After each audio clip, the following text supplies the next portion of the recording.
북러 정상회담, 배척만 하지 말고 발상의 전환을.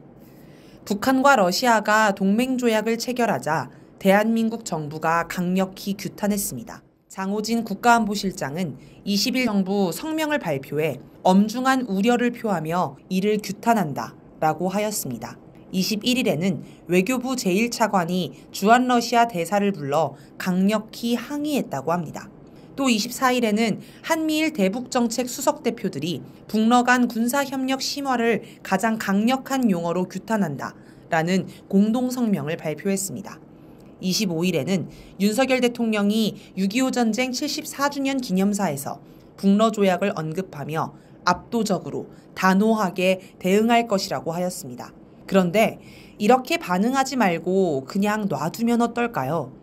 북러가 한국을 침략하겠다고 한 것도 아니고 자기들이 침략을 당하면 서로 돕겠다는 건데 그렇게까지 반응할 필요가 뭐 있나 싶습니다. 그렇게 반응하는 게 좋다, 싫다의 문제가 아니라 왜소해 보이고 모양이 빠져 보여서 그렇습니다. 다시 이야기하자면 남들이 보기에 꼭 우리가 북러를 침략하려고 한 것처럼 보일 수 있다는 겁니다. 사실 우리가 북러 조약을 경계할 필요가 없습니다.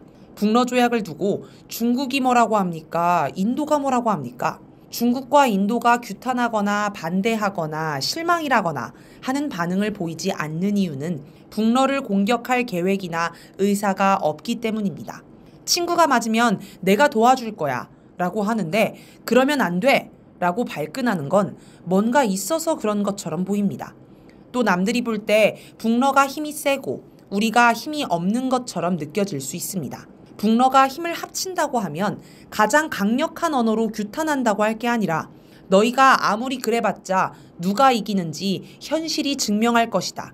이렇게 의연하고 대범하게 이야기하면 어떨까요? 그런데 뭐 난리가 난 것처럼 구는 게 벼락 맞은 똥개, 물에 빠진 생쥐처럼 오히려 초라하고 왜소해 보입니다. 미국은 이번 북러 정상회담에 대한 대응으로 하르키우 접경지에서만 사용하도록 한정했던 미국산 무기를 우크라이나가 다른 지역에서도 사용할 수 있도록 허용했습니다. 그런데 그게 실효성이 있을지 모르겠습니다. 제대로 계산도 안 하고 감정만 앞세운 것 같습니다. 아니면 겁에 질려 대책 없이 날뛰는 게 아닌가 하는 생각도 듭니다. 미국의 조치는 조금만 생각해봐도 답이 나옵니다. 젤렌스키 대통령이 모스크바를 공격하면 푸틴 대통령은 우크라이나 수도 키이우를 공격해 젤렌스키를 제거할 것입니다. 지금 러시아는 우크라이나 전쟁을 특별 군사작전이라 부르며 특정 지역에 집중해서 군사작전을 하고 있습니다.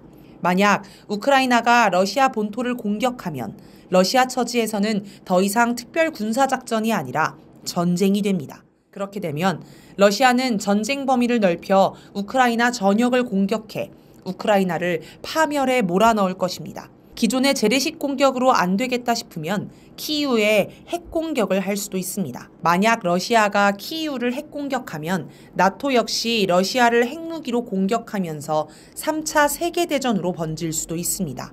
그렇게 세계대전이 일어난다고 가정해 봅시다. 당장 독일, 프랑스 젊은이들에게 목숨 바쳐 나라를 지키자고 하면 떨쳐 일어날 것 같나요? 모르긴 몰라도 그들은 숄츠, 마크롱을 타도하자며 떨쳐 일어날 겁니다. 지금도 독일, 프랑스 젊은이들은 우크라이나 돕느라 너무 살기 힘들다며 숄츠, 마크롱을 비판합니다. 며칠 전에는 마크롱 대통령이 파리올림픽을 홍보한다며 센강에서 직접 수영하겠다고 선언하자 파리 시민들이 센강에 똥을 싸자는 황당한 운동을 시작했습니다. 그만큼 마크롱 대통령과 현 정부의 적개심이 가득한 것입니다. 그런데 이제 우크라이나를 위해 핵전쟁 한복판에 뛰어든다? 어림도 없는 얘기입니다.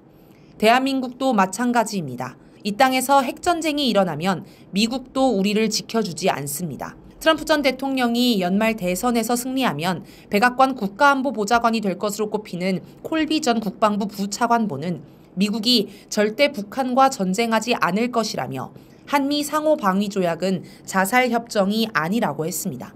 콜비는 그 이유로 북한의 모든 핵무기가 미국 본토를 타격하는 문제를 꼽았습니다. 미국이 한국을 보호하기 위해 미국의 도시 여러 개를 잃어야 한다고 미국 국민을 설득하긴 어려울 것이라는 것입니다. 사실 이것은 누구나 예상할 수 있는 사실입니다. 보수 논객인 양상훈 조선일보 주필은 2023년 12월 14일 조선일보 칼럼에서 동맹국이 핵공격을 당했다고 자기 국민 수천만 명을 핵공격에 노출하면서까지 핵반격을 해줄 나라가 있을까? 입장을 바꿔 생각해보면 몇 초 만에 답이 나오는 문제라고 단언했습니다.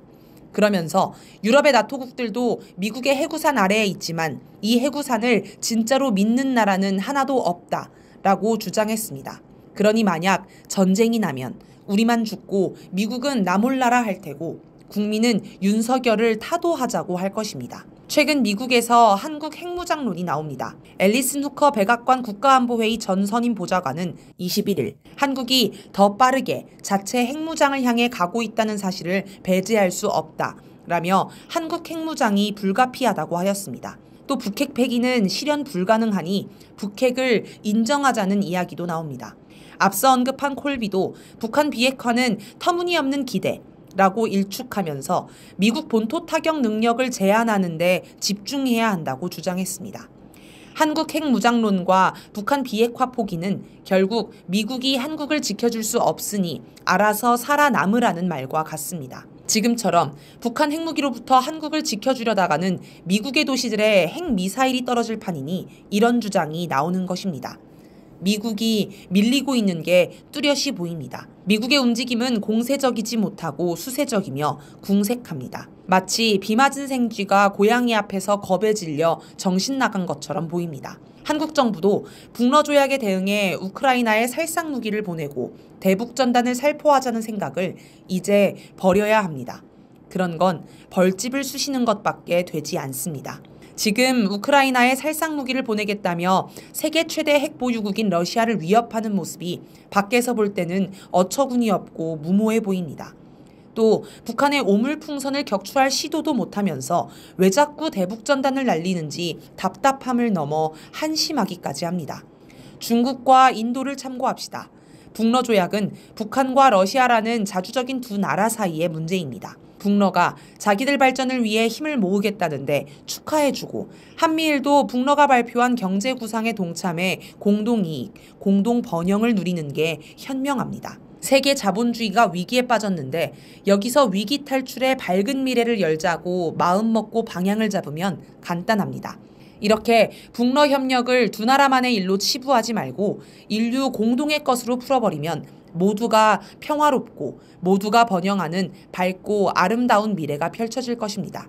우리가 눈 감고 귀를 막고 고개를 돌린다고 해도 많은 나라가 결국은 그 길로 갈 것입니다. 우리만 소외되고 뒤처지면 안 됩니다. 발상의 전환이 필요합니다.